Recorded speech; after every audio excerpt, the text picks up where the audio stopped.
ఆగు. ఏంటి నీ అప్పగారి ఇల్లు లోపలికి వెళ్ళిపోతున్నావు? అప్పగారి ఇల్లు కాదురా, అత్తగారి ఇల్లు. చూసుకో.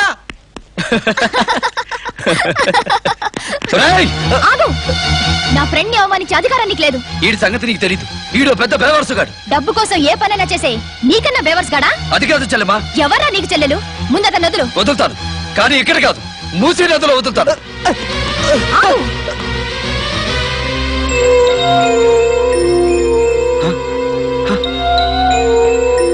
వదులుతావా వదలవా?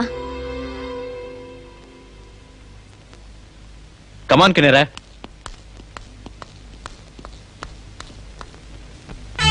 ఎక్కడి నుంచి వచ్చావు బాబు? కింద నుంచి వచ్చావా? నేను సైడ్ నుంచి వచ్చాలే. ఎలా ఉంది?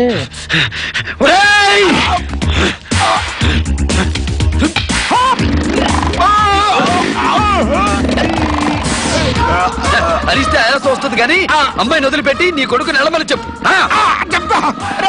నువ్వు అక్కడికి వెళ్ళరా, అమ్మాయిని వదిలేసాయి. లేకపోతే నువ్వు వెళ్ళదు పిక్నిక్ కాదు, నన్ను తీసుకెళ్ళాలి శ్మశానానికి. కినేరా, మళ్ళీ కలుద్దాం. నో, నేను వస్తాను. ఇక్కడ నేను చేస్తా. ప్లీజ్.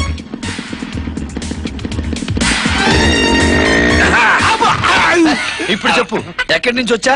కింద నుంచి వచ్చావు. థ్యాంక్స్. ఇదిగో చెల్లెమ్మా, నువ్వు వాడిని వదిలేమన్నావు, వదిలేశా. కానీ వాడే నిన్ను వదిలేశాడు. ఇందులో నా తప్పేమీ లేదు.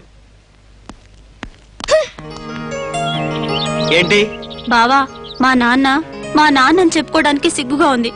నీ కుటుంబానికి ఎంతో ద్రోహం చేశాడు. ఇంకా అదే ప్రయత్నంలో ఉన్నాడు. నిన్ను వల్లో వేసుకోమని నన్ను పంపించాడు.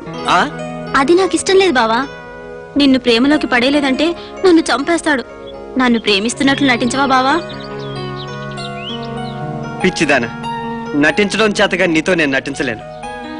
నిన్ను నేను నిజంగానే ప్రేమిస్తున్నాను బావా.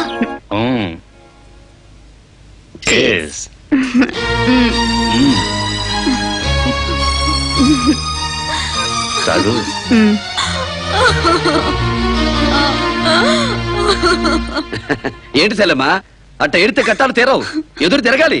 నువ్వు అను, ఆ వసంతని సంతకు తోలి నీ మొగుడిని సబ్బెడి తోవి నీ చేతుల్లో పెడతా. ఇది నా సంసారానికి సంబంధించిన విషయం. నీ జోక్యం అనవసరం. అదిగా చెల్లెమ్మా, ఇంతలా బజార్ తిరిగే స్థాయికి నా భర్త దిగజారిపోయాడు. ఒక బజార్ రౌడీని అన్నయ్య అని పిలిచే స్థాయికి నేను దిగజారలేదు.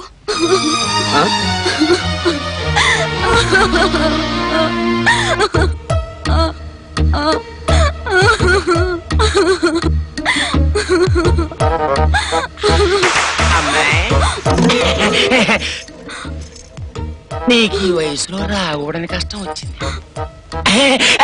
అయినా ఇలా చూస్తూ ఊరుకోకూడదు. ఇలాగే సిగరెట్ల విషయంలో నాకు మా ఆవిడికి గొడవ వచ్చింది. నేను సిగరెట్లు తాగడం మానకపోతే తను తాగుతానంది. తాగింది, నేను పుచ్చినట్టు మానేశా. నేను మందు కొట్టడం మానకపోతే తను కొడతానంది. కొట్టింది, నేను చచ్చినట్టు మానేశా.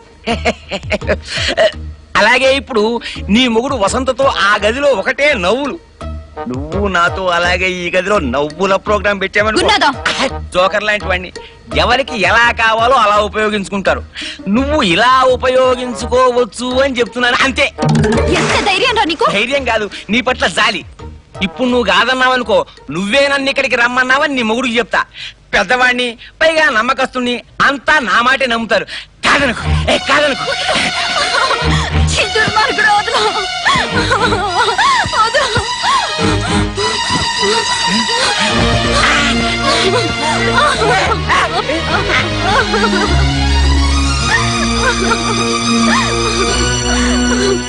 వాడు వాడు ఏంటి చెల్లెమ్మా, మొహమాట పడతావేంటి అంట. బంగ్లాలో ఉండేవాడికి బజారు బుద్ధులు ఉండొచ్చు, బజార్లో ఉండేవాడికి బంగారం లాంటి మనసు ఉండొచ్చు. ఏం జరిగింది ఏంటి? నరతరసాల సినిమా చూసా? అందులో ఎస్వి రంగారావు సావిత్రమ్మని ఇట్టాగే చెయ్యట్టుకున్నాడు.